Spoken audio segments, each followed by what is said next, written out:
I think that takes us to a good opportunity to shift to another subject, and that is the topic of expanding a doctor's practice, and the things that a doctor might want to consider in determining whether to expand. So Scott, can you tell us some of the big issues that you have noted that come up in that sort of situation? Well, there's two separate ways you can expand. One would be within your own practice to either move to a new location or to expand your current location. Or you may decide to merge with another group, and that would be another way of expanding. And so those both have their own legal risks and opportunities, and financial opportunities for that matter. But the legal challenges are a little bit different depending on how you're going to expand. In the merger situation, there are governance issues that have to be addressed by both practice groups. In the expansion of your own practice to a new location, oftentimes I've found that one doctor wants to do one thing, another doctor wants to do something else. And so at some point you may come to an impasse or a disagreement, and the doctor who doesn't want to do something needs to go back and look at the governance documents to figure out what his rights are. And in that sort of situation, Jennifer, what would you advise a doctor who is not in step with what the other physicians in his practice want to do? What kind of advice would you give him or her? I think the doctor needs to look at the bylaws and the governing documents that set up the practice, whatever he signed when he joined, and kind of that will give him an idea of, or give her an idea of what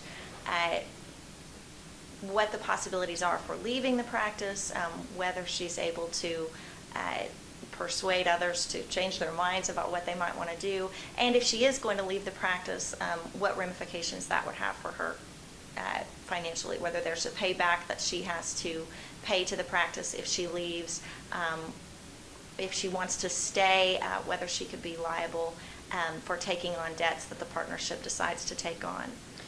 At what point would you say that a doctor should consider getting his or her own legal counsel or financial counsel in connection with a transaction like this? Well, we would hope that the doctor had gotten that sort of counsel when she joined the practice, but certainly in any case, I think the minute that she thinks that her interests might not be totally aligned with the practice's interests or the majority partner's interests, that's a good time for her to call a lawyer. Scott, in just the overall evaluation of this sort of business decision by a physician, can you think of any other concerns or due diligence that the physician should consider in deciding which way they want to go? Well, I'll answer the question in one way with respect to two practices coming together. One of the issues is going to be the non-compete. Each practice group probably has their own separate non-compete.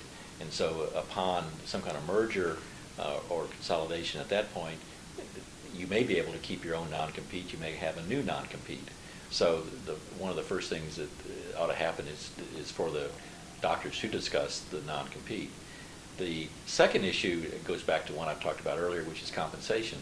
Probably each practice has their own compensation model, and they may have their own compensation calculations. And so oftentimes these mergers are driven by financial considerations that aren't necessarily in the governance documents. And so you're going to end up having a new shareholder agreement or some new bylaws. And so again, the doctor really needs to study that very carefully, and at any point where they disagree with what the majority is going on, they should get legal counsel to figure out what their rights are, opportunities, or alternatives. So with respect to the merging of two practices, what would be your expectation about counsel for either side? Would one lawyer assist both sides in coming up with deal points? Would there always be two lawyers? Would there be at some point one, and after that lawyers for both sides? How does that work? In my experience, both practice groups would have a lawyer, and then there invariably will be one doctor who wants to have their own separate deal, either because he wants to leave or he wants to not participate as fully as before. And so you end up probably with two lawyers for sure, one for each of the different sides, but the the other doctor having a lawyer too.